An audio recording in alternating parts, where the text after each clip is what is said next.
Eu convido os irmãos a abrirem suas Bíblias na Epístola aos Hebreus. Hebreus capítulo 4, de 14 a 16.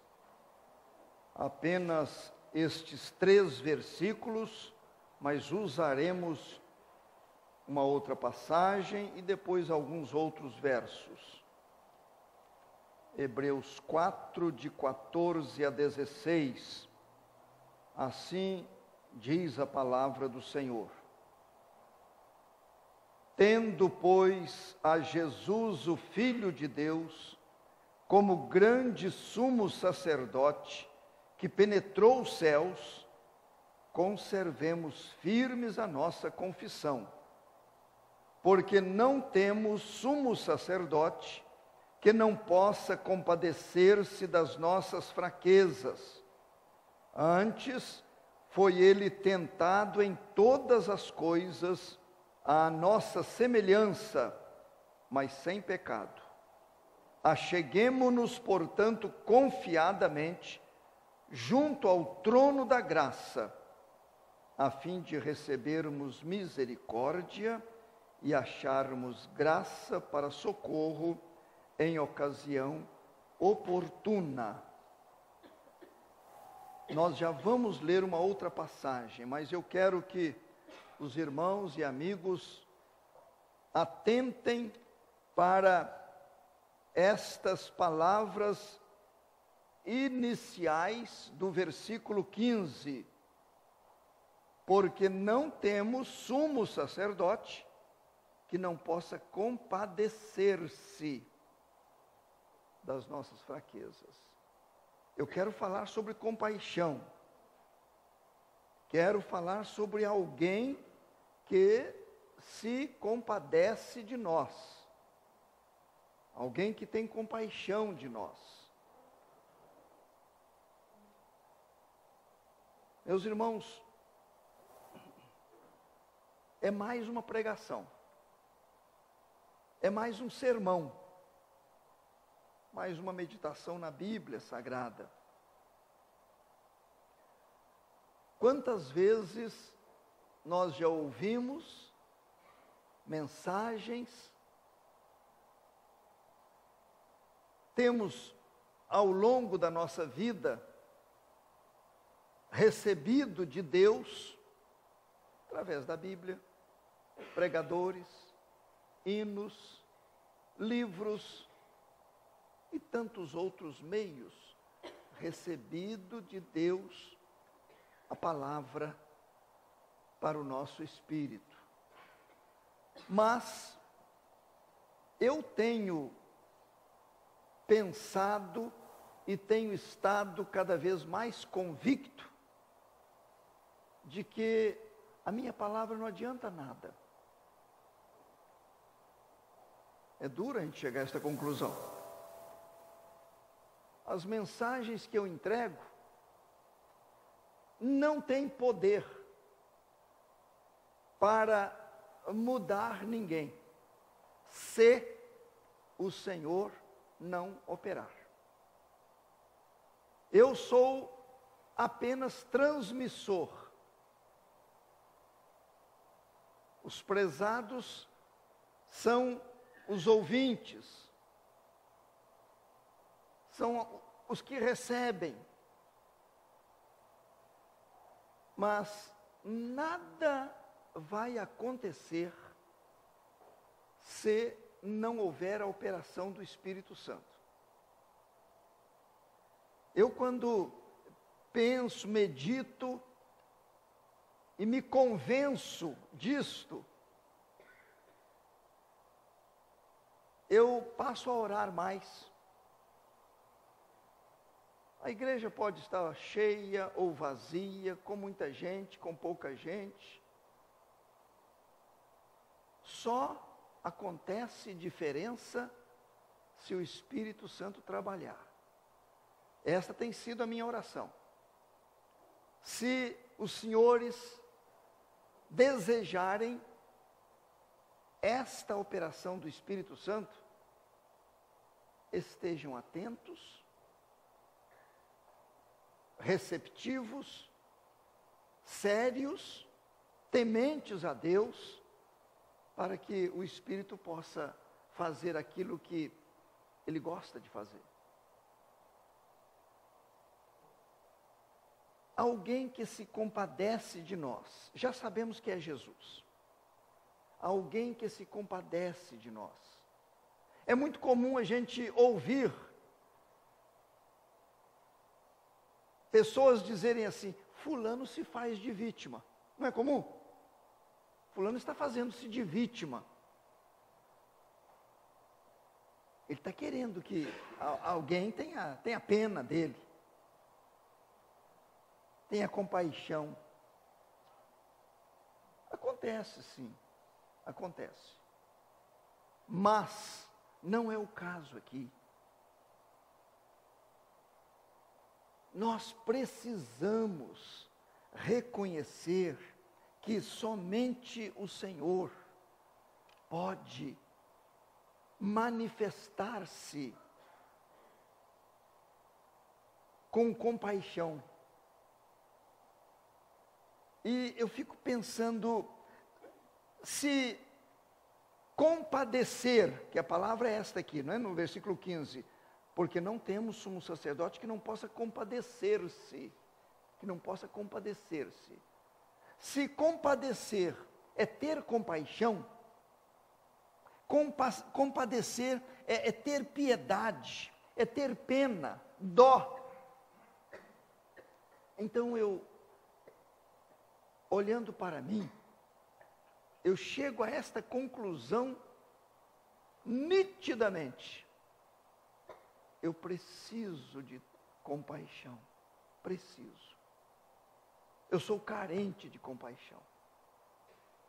E eu creio que cada um aqui, dentro da sua sensatez, também chega a esta conclusão.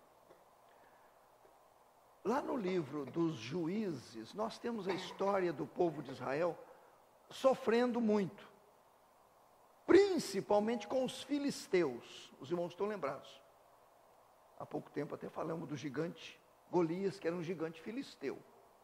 O povo de Deus foi muito humilhado naquele período dos juízes, e em muitos outros, mas especificamente naquela época. Tudo por causa da desobediência. Mas me chama a atenção quando eu leio este registro daquela época. Já não pôde Deus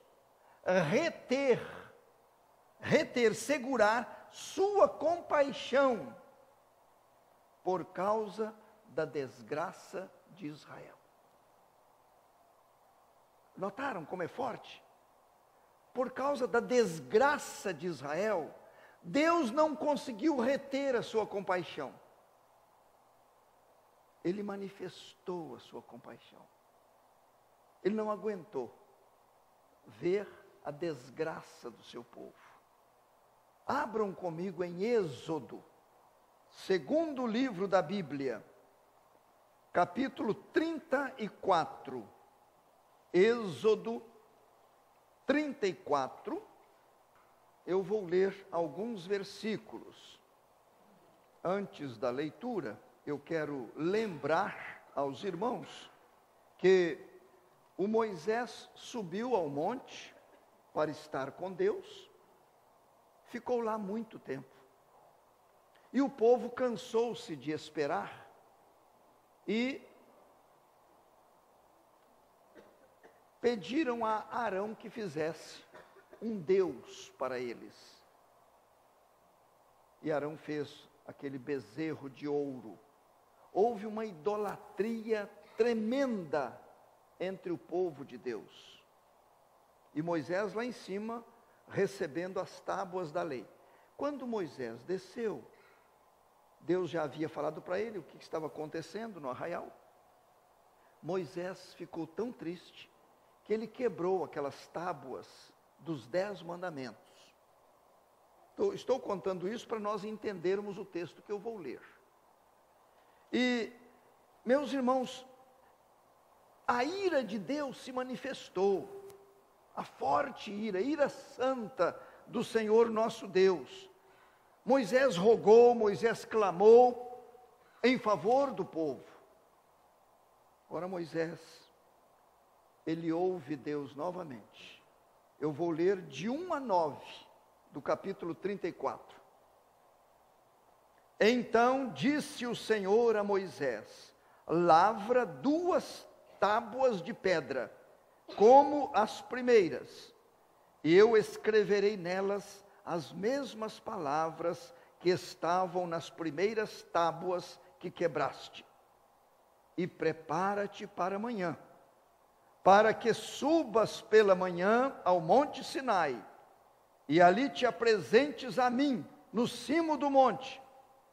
Ninguém suba contigo, ninguém apareça em todo o monte, nem ainda ovelhas, nem gado se apacentem defronte dele.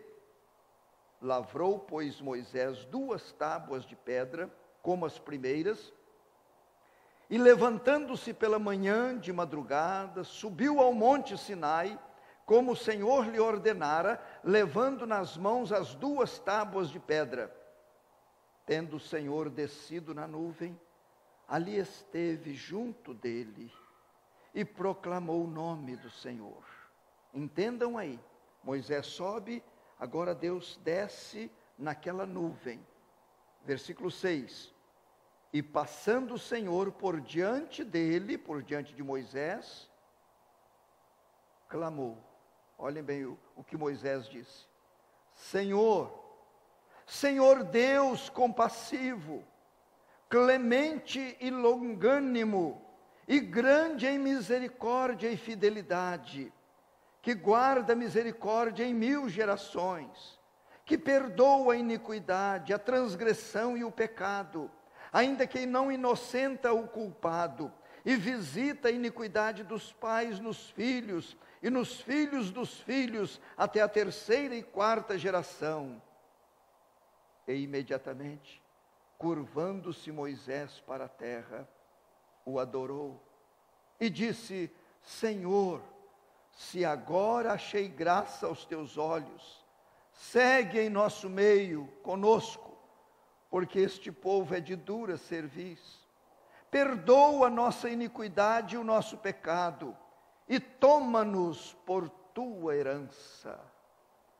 Meus irmãos e amigos, estou ligando esta passagem ao texto de Hebreus, que vamos discorrer agora uma breve meditação sobre este tema, alguém que se compadece de nós.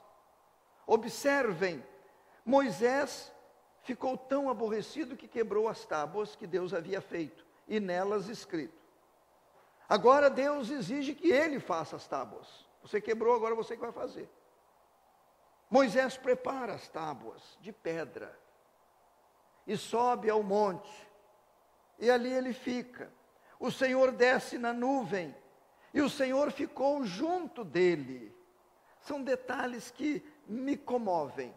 O Senhor ficou junto dele, não sei por quanto tempo. Imaginem o que Moisés não deve ter sentido. Deus ali junto. Eu fico pensando que houve até um longo silêncio. Mas Deus veio. Deus veio.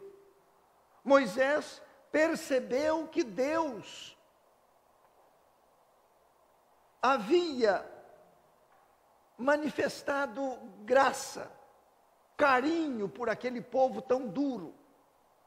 E meus queridos, aqui Moisés disse: Senhor, Senhor Deus compassivo. Compassivo quer dizer cheio de compaixão. Agora observem o versículo 9, quando Moisés disse assim: Senhor, se agora achei graça aos teus olhos, segue em nosso meio conosco. Notem bem agora, porque este povo é de dura cerviz, de dura cerviz. Esse povo não abaixa a cabeça. Esse povo tem o pescoço duro. Esse povo não é humilde. O ser humano ficou com a cerviz dura, mas tu és compassivo. Então, usa de misericórdia e de graça para com esse povo de dura cerviz. Estão observando? Moisés não está dizendo para Deus amolecer. Moisés está dizendo, esse povo de dura cerviz, ele precisa da tua compaixão. Estão acompanhando o raciocínio? Meus irmãos, por mais que eu me mude, eu só vou conseguir alguma coisa pela compaixão dele. Porque a minha natureza não me deixa ser melhor. A minha natureza não me deixa ser diferente. Eu tenho que apelar para a compaixão dele. Voltemos então ao texto de Hebreus. A primeira coisa, meus prezados irmãos, e em quase todas as mensagens eu repito isto que eu vou dizer. A maior prova de compaixão, eu posso não repetir nesses termos, mas o que eu vou dizer agora. A maior prova de compaixão, a maior prova de compaixão aconteceu lá no Monte Calvário, Monte da Caveira, lá do lado de fora de Jerusalém. Lá aconteceu a maior prova da compaixão, quando o Senhor Jesus Cristo, ele se entregou por nós. Não tem prova maior. A morte do Senhor Jesus Cristo é a maior prova de que ele é compassivo. Ele conhece a nossa dura cerviz. Ele sabe o que o pecado fez conosco. E ele provou. Ele mesmo, pouco tempo antes, havia dito: ninguém tem maior amor do que este, de dar a alguém a sua própria vida. Ele disse isto. Agora ele comprova, na cruz entregando-se por nós. Deus provou que nos ama. Meus prezados, a Bíblia total, ela é um clamor de Deus à humanidade. Deus clamando. O Isaías disse, revelando a palavra de Deus: olhai para mim, olhai para mim. Deus está clamando, dizendo que todos deveriam olhar para Ele. Olhai para mim e sede salvos. Eu estava meditando naquela parábola contada por Jesus, parábola do filho pródigo. E Jesus disse que o filho saiu daquela situação miserável e voltou para o seu pai. E a Bíblia diz: vinha ele ainda longe, quando o pai o avistou, e compadecido dele, correndo o abraçou e beijou. Compadecido, compaixão, compadecido dele, correndo ao seu encontro, o abraçou e beijou. Compaixão faz isto. O Senhor manifestou a sua compaixão. A maior prova de compaixão foi aquela de Jesus Cristo lá no Monte Calvário. Em segundo lugar, meus prezados, o Senhor Jesus é o maior exemplo de compaixão. A maior prova foi no Calvário. E não há exemplos de compaixão como aqueles de Jesus durante todo o seu período aqui neste mundo. Eu fiquei olhando vários textos da Bíblia. Por exemplo, diz a Bíblia assim: vendo ele, em certa ocasião, vendo ele, Jesus, as multidões, compadeceu-se delas, porque eram como ovelhas sem pastor, estavam aflitas e exaustas como ovelhas sem pastor. Por isso, ele teve compaixão. Aquela mulher que perdera o filho, lembram do filho daquela viúva lá de Naim? A Bíblia diz assim: saía o enterro do filho único de uma viúva, vendo-a, o Senhor Jesus se compadeceu dela. Ele se compadeceu. São detalhes, meus irmãos, que vão nos mostrando que ele não só pregou compaixão, ele viveu compaixão. As pessoas experimentaram compaixão. Aquele leproso, ele disse a Jesus: se quiseres, podes purificar-me. Aí diz a Bíblia assim: Jesus, profundamente compadecido, estendeu-lhe a mão, tocou e disse: quero, fica limpo. Profundamente compadecido. Os cegos clamavam: Jesus, filho de Davi, tem compaixão de nós. E a gente citaria várias outras passagens mostrando a compaixão dele. Então ele foi o maior exemplo de compaixão. Abram aí depois de Hebreus, Tiago, capítulo 5. Observem comigo o versículo 11, Tiago 5. Vamos ler juntos? Versículo 11, leiamos. Eis que temos por felizes os que perseveraram firmes. Tendes ouvido da paciência de Jó, e vistes que fim o Senhor lhe deu, porque o Senhor é cheio de terna misericórdia e compassivo. Todo aquele sofrimento de Jó, diz que fim Deus lhe deu. Nós já conhecemos o fim que Jó teve, aquele fim glorioso. Qual a resposta?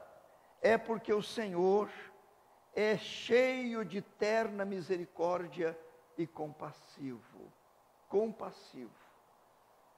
Meus prezados irmãos e amigos, nós precisamos amanhecer e anoitecer com esta realidade no nosso coração. É a compaixão de Deus. Eu me alimentei pela compaixão de Deus. Eu me vesti pela compaixão de Deus. Eu fui e voltei pela compaixão de Deus. As coisas que não estavam bem dentro de mim e passaram por mudanças pela compaixão de Deus. É esta compaixão revelada em Jesus Cristo.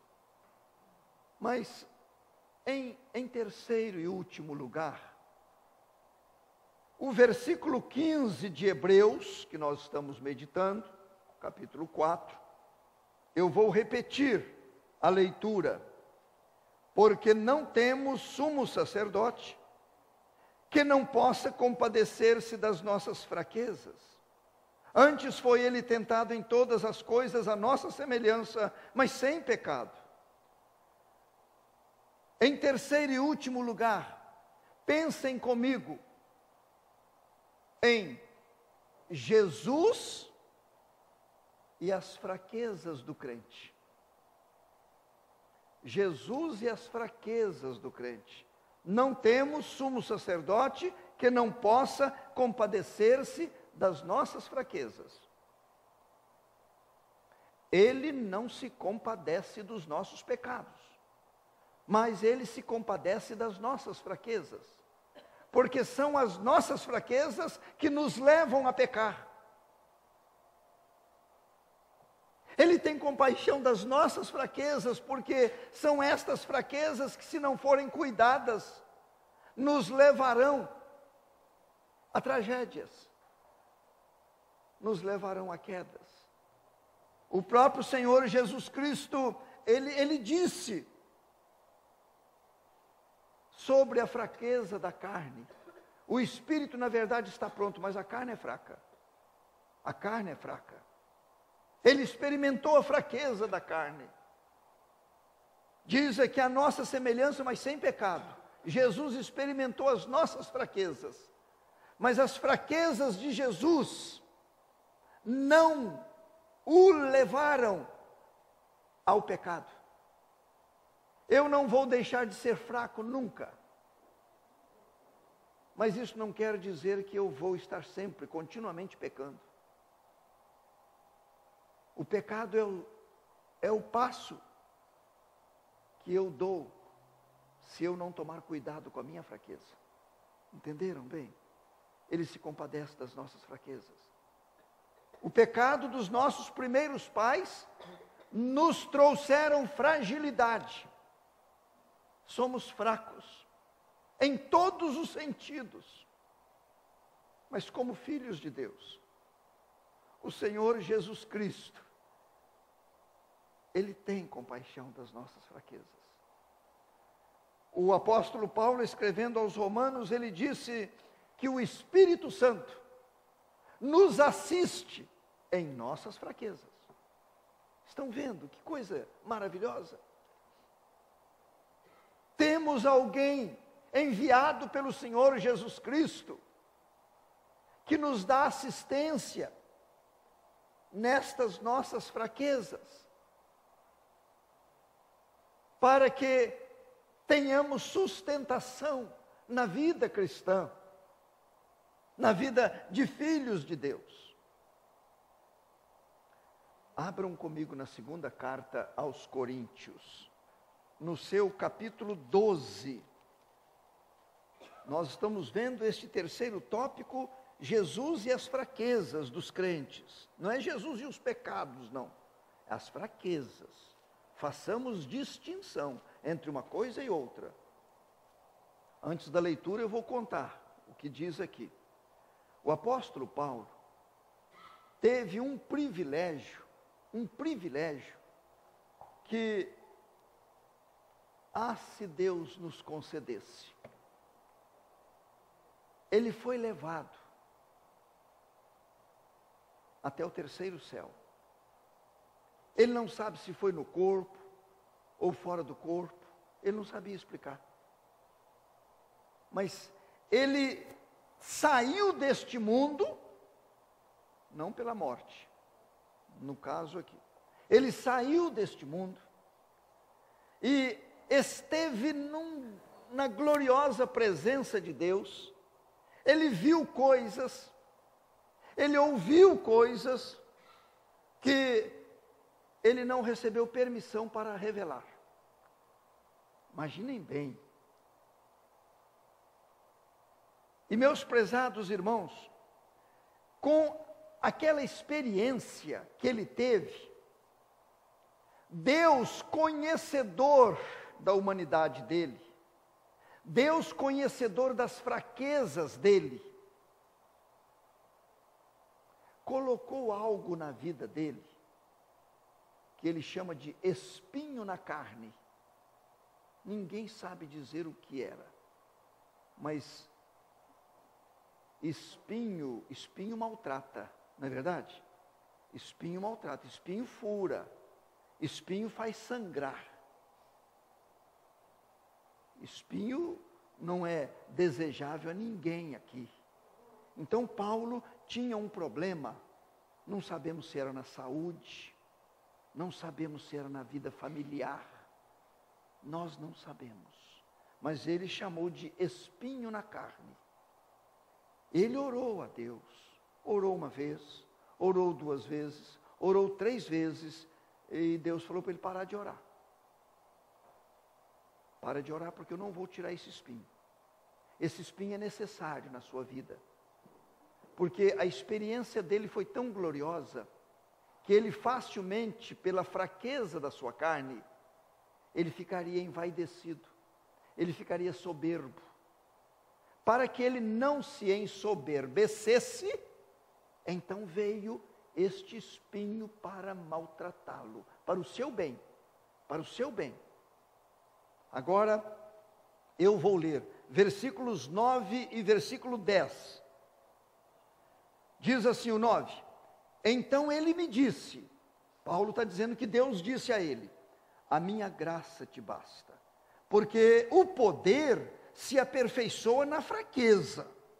De boa vontade, pois, mais me gloriarei nas fraquezas, para que sobre mim repouse o poder de Cristo, pelo que sinto prazer nas fraquezas, nas injúrias, nas necessidades, nas perseguições, nas angústias, por amor de Cristo, porque quando sou fraco, então é que sou forte.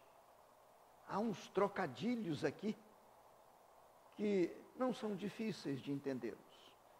Meus prezados, eu estou dizendo que Jesus, ele se compadece das nossas fraquezas. Agora, o Senhor Deus está dizendo a Paulo que o poder dele, de Deus, se aperfeiçoa na nossa fraqueza. Ou seja, o poder de Deus se manifesta quando eu reconheço a minha fraqueza e me quebranto diante dele, me curvo diante dele. O Moisés disse que era povo de dura cerviz, dura cerviz. Alguém disse que cada crente deveria ter dobradiça no pescoço, para baixar-se com humildade. Agora o Senhor está revelando que as manifestações dele, agora vamos até trocar a palavra, a compaixão dele, ela se manifesta quando reconhecemos que somos fracos. Ninguém busca ajuda se não se sente impotente. Ninguém grita por socorro se não reconhece que está realmente indo para o precipício, a vida se desmoronando. Então nós precisamos reconhecer a nossa fraqueza, porque Paulo então chegou a dizer que ele tinha prazer nas fraquezas, porque é nas fraquezas que ele buscava a fortaleza, é na sua carência que ele buscava a suficiência do Senhor Deus. Meus irmãos, isso é impressionante. Isso não é para qualquer um entender, não, eu já adianto. Não é para qualquer um entender. É só para quem é de Deus.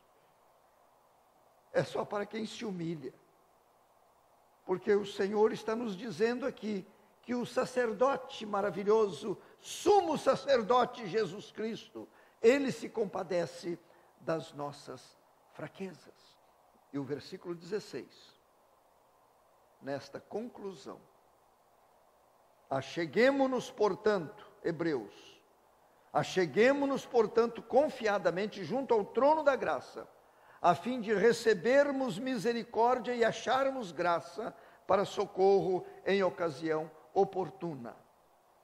A Bíblia fala de trono branco, que vai acontecer. Trono do julgamento. A Bíblia fala de trono de Cristo, que vai acontecer para julgar as obras dos cristãos.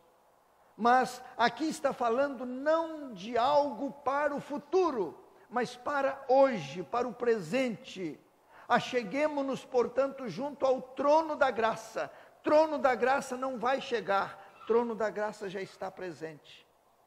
Trono da graça, ele é invisível, nós não o enxergamos, mas ele é real.